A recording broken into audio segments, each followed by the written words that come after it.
Good morning दोस्तों, please subscribe my channel. Chapter 37।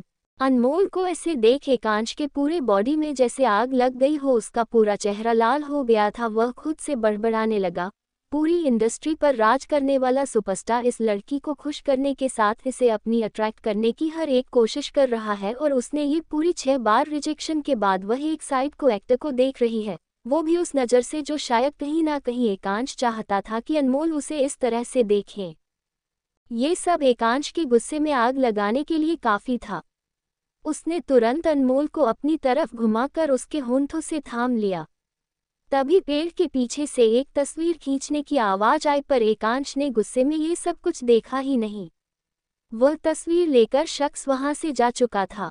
एकांश अनमोल ही डूबा हुआ था कि अचानक वहां एकांश को किसी ने अनमोल को अलग कर दिया।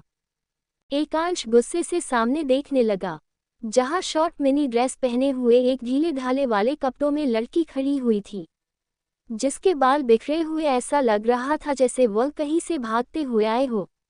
उसने एकांश को देखते ही उसे गले से लगा लिया।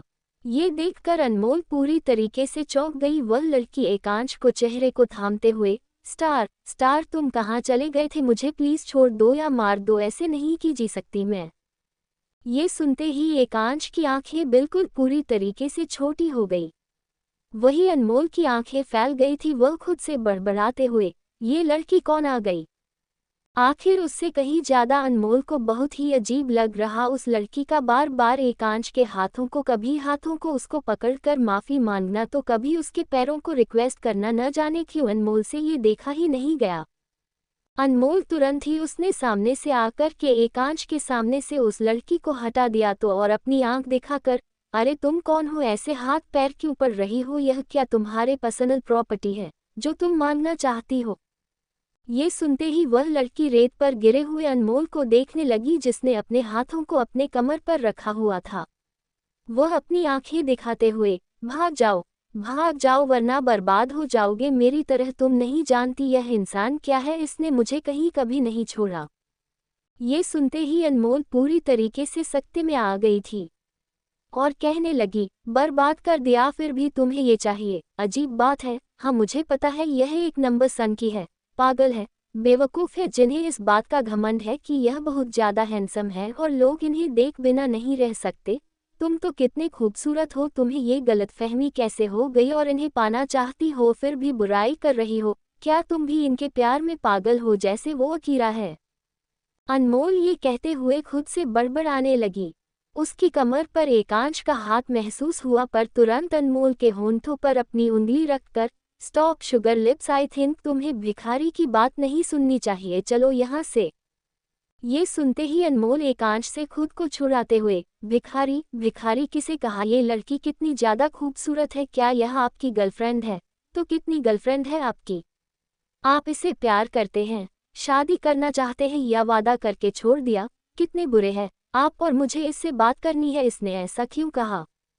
ये बोलते ही अनमोल उस लड़की की तरह बढ़ने लगी। एकांश उसने अनमोल को हाथों को खींचते हुए वहां से लेकर चला गया। ऐसा लग रहा एक पल में ही वो उस लड़की की जान ले लेगा। उससे कहीं ज्यादा अनमोल की बोली गई बात, क्या यह आपकी गर्लफ्रेंड है? आप इसे प्यार करते हैं, शादी करना चाहते हैं, या वादा करके छोड़ दिया? कितने बुरे हैं आप। ये सब सुन बस एकांश बेहद गुस्से में ही अनमोल का हाथ पकड़ कर ले जाने लगा। उसके आंखों के सामने परछाई दिखने लगा, जहां बार बार कोई शख्स चीख रहा था, यू डैम इट, बस पहले शादी की है ना मैंने तुमसे। इस शादी को ख़त्म करो, डिवोर्स पेपर से सिग्नेचर करो अभी और इसी वक्त। प्यार मायने नहीं रखता, अगर कुछ मायने रखता है वह है पैसा, पावर और एक साथ बिस्तर पर आना। सही कहा तुमने, बहुत बुरा हूं मैं। एकांश की आंखें गुस्से से लाल होती जा रही थी। वही अनमोल बस उस लड़की को देखने लगी, जो सच में काफ़ी ज़्यादा अजीब सिचुएशन में थी। उससे कहीं ज़्यादा उसके बोले गए शब्द, अनमोल उस लड़की से और भी बातें करना चाहती थी और पूछना चाहती थी, पर एकांश ने मौका ही नहीं दिया। वह तुरंत उसने अनमोल को बैक सीट के कर को खोलकर उसने अनमोल को कार के अंदर फेंक दरवाजे को लॉक करके वापस से ड्राइव करना शुरू कर दिया था। अनमोल सीट पर इधर से उधर गिरते हुए जा रही थी और मन में एकांश को कितनी गालियां देने लगे थी। इंसान एक बार तो उसने उसकी ड्रीम बॉय से मिलने दिया होता, कुत्ता कहीं का, ये तू कहाँ फंस गई, अनमोल बेचारी वह लड़की। तभी अचानक ब्रेक लगने की आवाज आई। एकांश तुरंत ही कार से बाहर निकला। उसने वापस से अनमोल का हाथ पकड़कर खींचते हुए अंदर ले जाने लगा। अनमोल को कुछ भी समझ में नहीं आया। वह एक पल के लिए चौंक गई थी कि एकांश उसे रघुवंशी विला में लेकर आएगा और ऐसा बिहेव क्यों। एकांश अनमोल को हाथों को पकड़कर जबरदस्ती घसीटते हुए ऊपर के कमरे की तरफ ले जाने लगा। वही डाइनिंग टेबल पर वेद के डैड के साथ पूरी फैमिली भी बैठी हुई थी। जया तुरंत ही अनमोल के साथ ऐसा होता देख उसके पीछे जाने लगी। तो वेद के डैड ने जया से सख्ती के साथ, जया क्या तुम अपने रोल भूल गई हो? जया वापस बस बैठ जाओ, कोई उसके बीच में नहीं आएगा। वेद तो बिल्कुल भी नहीं। ये बोलते ही उन्होंने अपनी आंखें वेद को दिखा दी। वहीं वेद के हाथों में कांटे वाली चम्मच थी जिस पर उसकी पकड़ बहुत ज्यादा मजबूत हो गई। उसके एक हाथ नीचे जिसमें कांच का गिलास पकड़ा हुआ था वह टूटकर चकनाचूर हो चुका था और आंखें पूरी तरीके से लाल। वो अपनी नजरों को भी उठाकर सामने नहीं देख पा रहा था। वेद की सिचुएशन को उसकी माँ पूरी तरीके से समझकर उन्होंने अपना हाथ वेद के हाथों पर रखना चाहा तो वेद वहां से उठकर चला गया और कहने लगा, डैड डील हो चुकी है, आप चाहे तो मिस्टर मेहता से अभी जाकर मिल सकते हैं, उन्होंने आपके 10 मिनट मांगे हैं। ये सुनते ही वेद के डैड ने कोई जवाब नहीं दिया। वही एकांश अनमोल के हाथ पकड़े हुए अपने कमरे में ले आया और तुरंत ही कुछ ढूंढने लगा था तो अनमोल को कुछ भी समझ नहीं आया कि आखिरकार एकांश क्या ढूंढ रहा है। तभी एकांश को वह चीज मिल गई जो लाकर उसने डायरेक्ट अनमोल के हाथों में उसे फंसा दिया और वही अनमोल को कमर को पकड़कर सोफे पर उसने उसे मजबूती से हककर बैठ गया, जिससे अनमोल का चेहरा एकांश के कंधे पर लुढ़क गया। एकांश ने कुछ इस कदर अनमोल को अपनी बाहों में जकड़े रखा था कि नहीं उनके पास से हवा बाहर जा सकती थी। अनमोल तो बिल्कुल भी नहीं। अनमोल को ठीक से सांस भी नहीं आ रही थी। वह कसमसाते हुए, ये हमारे हाथों में अपने जंजीर क्यों लगा दी? मैं कोई भेड़ बकरी नहीं हूं जो आपने मेरे साथ जानवरों जैसा सुलूक करना शुरू कर दिया। ये सुनते ही अनमोल से एकांश की आंखें फैल गई, जो अभी सुकून से आंखें बंद किया था। उसने तुरंत ही अनमोल के चेहरे पर अपने हाथों को रख दिया और अपनी आंखें दिखाते हुए, खामोश हो जाओ तुम, अगर अपनी जबान चलाई तो हलक में डालकर खींच लूंगा जिससे कहीं और बोलने की लायक नहीं बचोगी। एकांश के इस रुख से अनमोल चौंक गई। एकांश अनमोल को फिर से बाथरूम की तरफ ले जाकर उसने सवार ऑन कर दिया। सावर का ठंडा पानी अनमोल के ऊपर से गिरने लगा था। अनमोल बस तक एकांश के इन सारी रिएक्शन को देखकर पूरी तरीके से चौंक गई थी। वह समझ नहीं पा रही थी वह क्या करे। इस इंसान का एक पल में इंसान तो दूसरी बार संग की, जिससे अब अनमोल को डर लगने लगा था। वह समझ गई उस लड़की ने जो कुछ भी कहा शायद कहीं ना कहीं सच था। आखिर इस सन की इंसान को हो क्या गया? अनमोल अपनी ख्यालों में गुम हुई थी कि एकांश चीखते हुए, just remove your clothes now. ये सुनते ही अनमोल एकांश को देखने लगी और हकलाते हुए, यह क्या बदतमीजी लगा रखी है आपने? हाँ, समझते क्या है खुद को? आप मेरे साथ कुछ भी करेंगे और मैं बर्दाश्त करूंगी? बिल्कुल भी नहीं करूंगी। अभी के अभी मेरे हाथों से अपने इस कुत्ते के पट्टे को अलग कीजिए, मैं अभी और इसी वक्त यहाँ से चले जाऊंगी। ये बोलते ही अनमोल वहां से जाने लगी कि एकांश बेहद ही गुस्से से, ठीक है तुम्हें मुझसे आज़ाद होना है, ना हो जाओ, उससे पहले मेरे कॉन्टैक्ट के रूल से मेरे सारे पैसे और मेरे साथ एक पूरी रात मुझे एंजॉयमेंट पर खुश करो ताकि तुम्हारा ख्याल और तुम्हारी हर एक चीज़ मेरे दिमाग से अभी और इसी वक्त उतर जाए। बोलो मंजूर है तुम्हें? जहाँ तक मैं जानता हूँ तुम एक सड़क की भिखारी हो, तुम्हारे पास एक फूटी कौड़ी नहीं जिसे दादी ने बस शराफत से उठाकर महलों में बैठा दिया है, शायद जिसे ये सब रास नहीं आ रही है। क्यों, मैंने ठीक कहा ना? ये सुनकर अनमोल जाती हुई वहीं रुक गई। उसके कदम पूरी तरीके से जम गए थे, उससे कहीं ज्यादा उसकी आंखों से टप टप आंसू की बूंदें गिरने लगे। वह अपने गुस्से में ही पूरी तरीके से कांपने लगी थी। उसे कहीं ज्यादा एकांश के बोले गए शब्द जो उसके कानों में चुभने लगे थे उसकी हिम्मत भी नहीं हो रही थी कि तभी अनमोल एकांश की तरफ घूम पर उसने अपना हाथ निकला कि वह एकांश की इन सारी बातों से उसका मुंह तोड़ सके और ये बता सके वह इस घर में सिर्फ दादी के वादे की वजह से है, जो दादी ने लिया था कि वह उनकी मदद करेगी और वह तब तक इस घर को छोड़कर नहीं जाएगी जब तक वह किसी की होठों को हंसी के वापस नहीं ला देती। पर अनमोल नहीं जानती वह कौन है जिनके होठों की हंसी अनमोल के रहते हुए इस घर में आएगी, क्योंकि दादी अब पूरी तरीके से बीमार हो चुकी थी।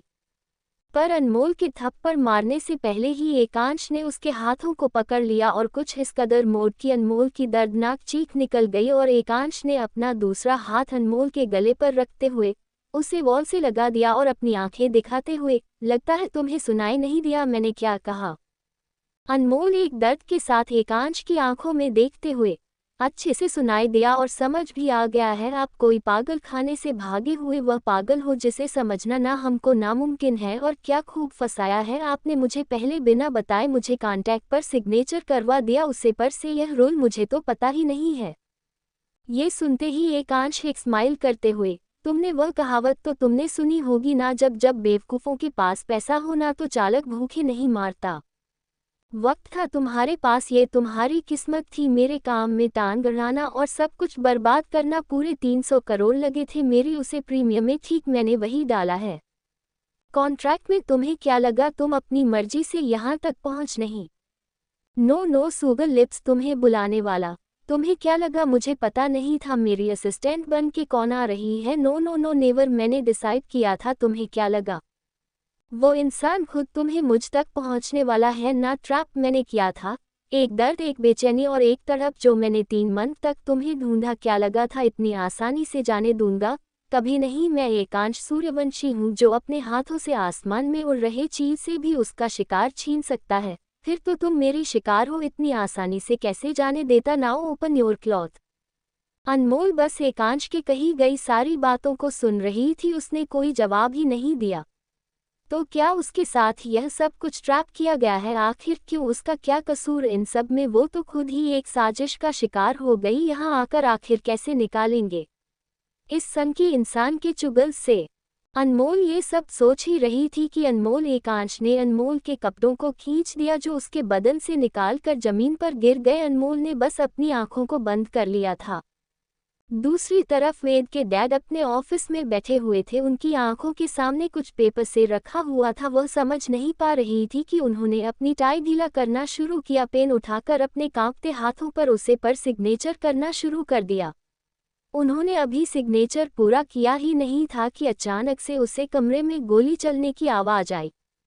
बाय दोस्तों, आगे क्या होगा जानने के लिए बने रहे और कमेंट में बताया आज का चैप्टर आप सबको कैसा लगा। मेरे चैनल को सब्सक्राइब करना ना भूले।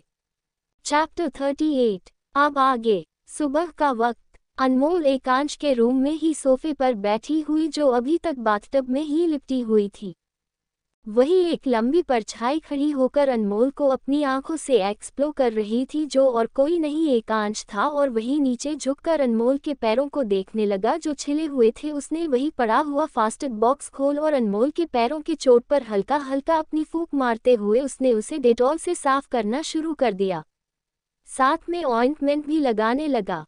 ऐसा होते ही अनमोल की आंखें खुल गई। वह एकांश को अपने जख्मों पर मरहम लगाता हुआ देख उसने अपनी आंखों को झट से नफरत से बंद कर लिया।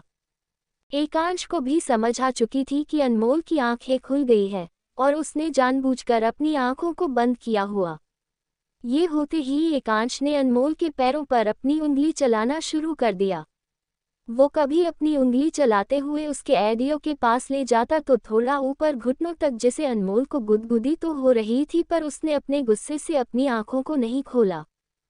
तभी अचानक एकांश ने अपने हाथों को अनमोल के थाई के ऊपर बढ़ाना शुरू कर दिया। ऐसा होता है अनमोल पूरी तरीके से डर गई और गुस्से से उठकर उसने एकांश के हाथों को पकड़ लिया और चीखते हुए, क्या नाटक है ये? सुबह सुबह बदतमीजी करना ही नाश्ते में खा लिया है क्या?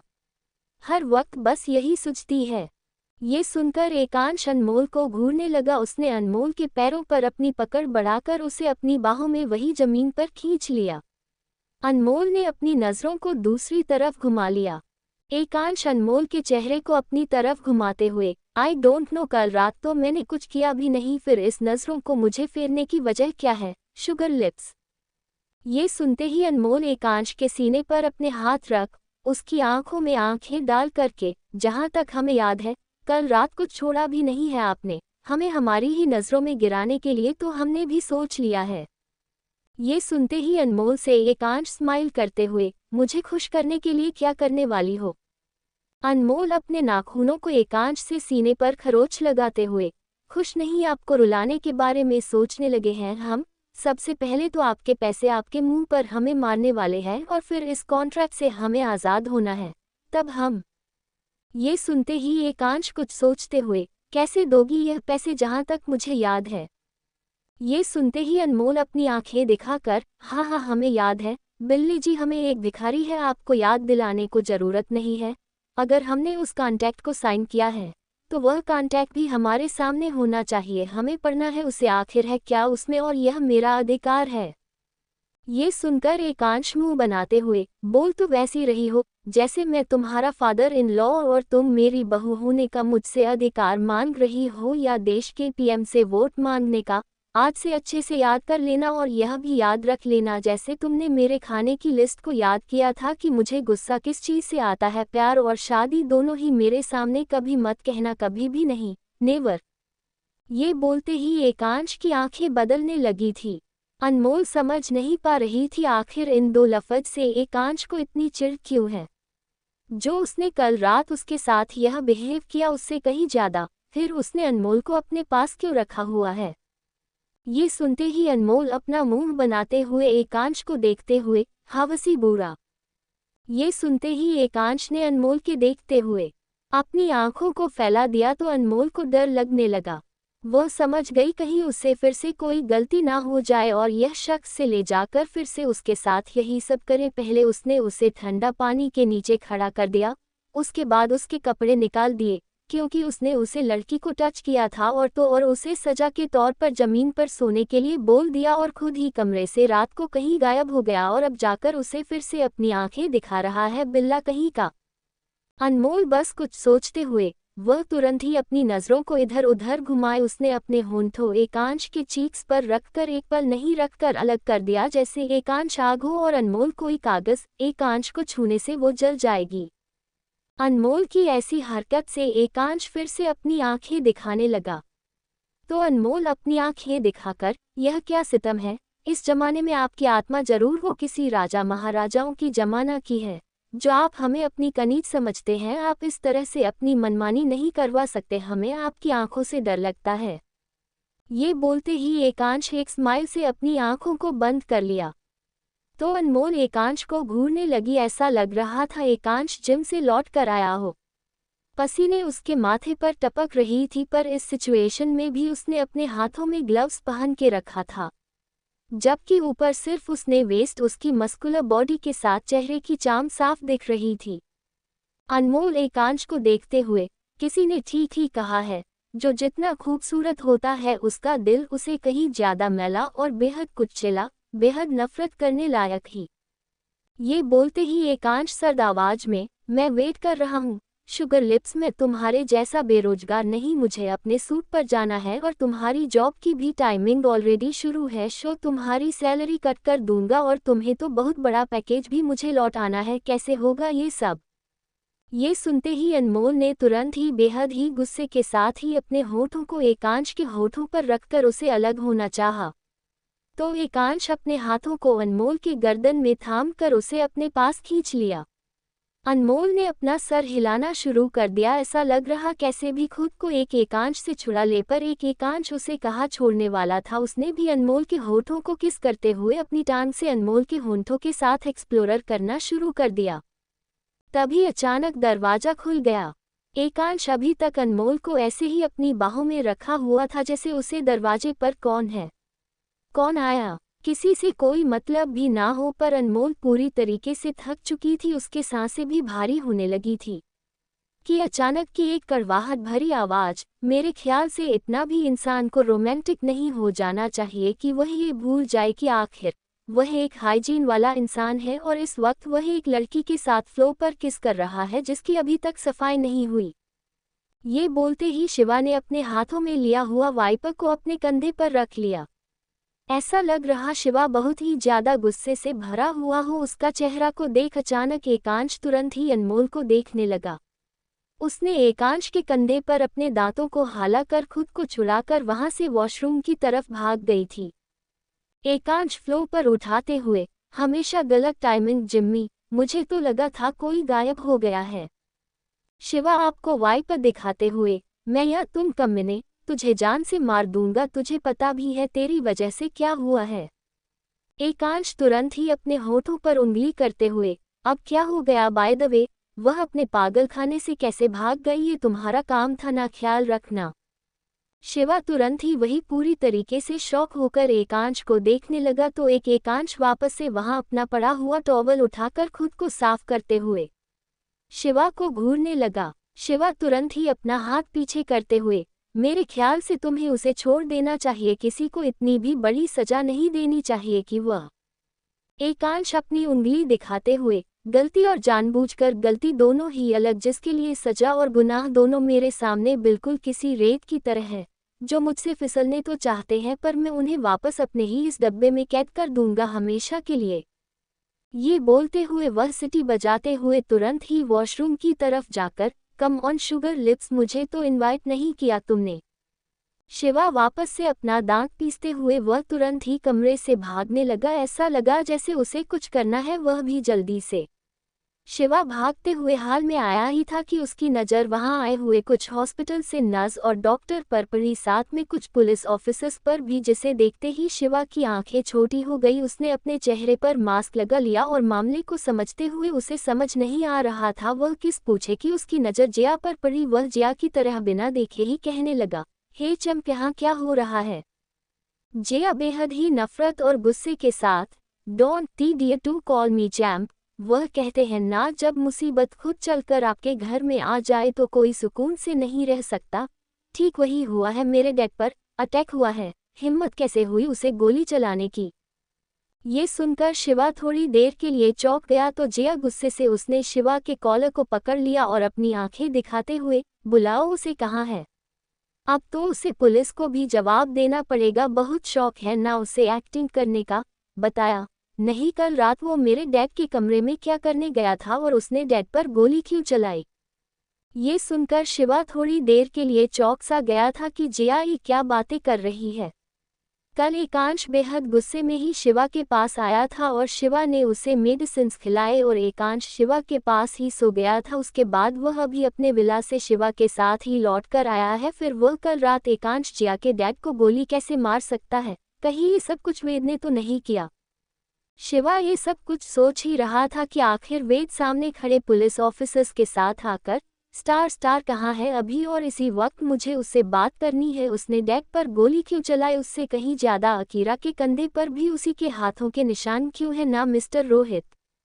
रोहित तो पहले अपना दांत पीसने लगा था, वह कोई जवाब ना देते हुए हाँ में अपना सर हिलाने लगा। वही शिवा के जैसे पूरा कर चक्कर आने लगा था।